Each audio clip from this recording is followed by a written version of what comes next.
Okay, let's dive into an idea from a classic book by Arnold Bennett.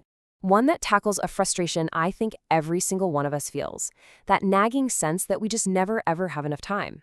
It's a universal problem, right? So let's get straight into the solution. I mean, it's a wild paradox when you stop and think about it. We know logically that everyone on this planet gets the exact same 24 hours in a day. And yet, what's the one thing we all say?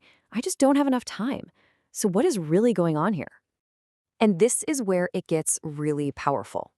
Time is the ultimate equalizer. You can't buy more of it, you can't borrow it from tomorrow, and you for sure can't get back a single second you've lost. That simple fact means how you choose to spend your time is probably the most important decision you make every single day. To really make this hit home, Bennett uses this brilliant analogy. Just imagine a bank puts 86,400 rupees in your account every single morning. The only catch, whatever you don't use by midnight, poof, it's gone. You'd be scrambling to spend every last rupee, right?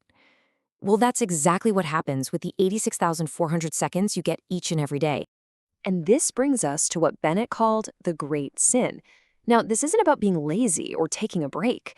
No, this is about the unconscious wasting of time, the kind you do without even thinking about it, without feeling guilty.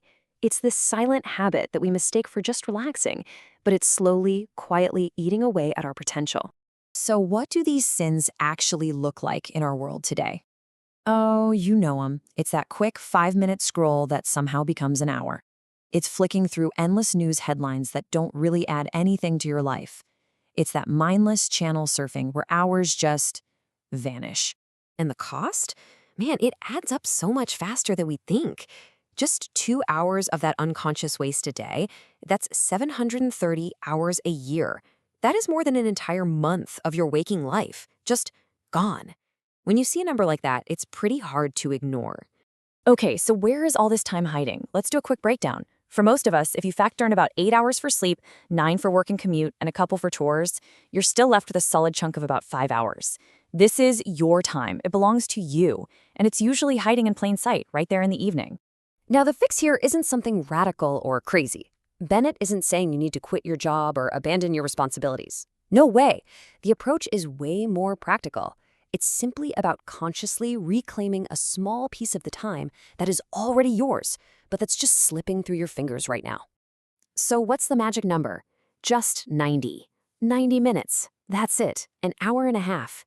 This isn't some crazy, impossible goal. It's just a small, totally manageable slice of your day that you dedicate entirely to yourself. Suddenly, that feels completely doable, doesn't it? All right, so let's say you found your 90 minutes. The next, and honestly the most important question is, what are you going to do with it? Because how you use this time, that's what makes all the difference. This isn't time for more zoning out, more scrolling, more channel surfing. Bennett argues this time is for an active mental workout. Just like we go to the gym to keep our bodies strong, we've got to exercise our minds to keep them sharp, focused, and clear. And here are the 3 core exercises in that workout. First, deep reading. Not just skimming headlines, but really engaging with ideas that make you think. Second, dedicated thinking time. Just consciously reflecting on something to get some clarity. And third, writing. It forces you to take all those jumbled thoughts and organize them into something that actually makes sense. Feeling a little overwhelmed? Don't be. The secret here isn't some heroic 2-hour session once in a blue moon. It's all about consistency. Seriously, just start with 30 minutes a day. That small daily habit is way more powerful than trying to do too much at once. It's the routine that builds the momentum. And this leads to a really interesting kind of counterintuitive idea. We usually think of discipline as this rigid thing, like a cage. But really, it's the key to freedom. When you consistently train your mind, you're not locking yourself down. You're actually gaining control over all the chaos and distractions that are constantly trying to pull you every which way. At the end of the day, it really all boils down to this one profound truth. Your life isn't defined by your big plans or your someday dreams. Your life is the sum of what you consistently choose to do with your 24 hours.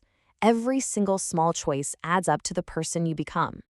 So, I'll leave you with a question, and it's not for me, it's for you. As you go about the rest of your day today, just think about it. What will you do with your next 90 minutes? That little window of time, it might just be the key to the life you've been waiting for.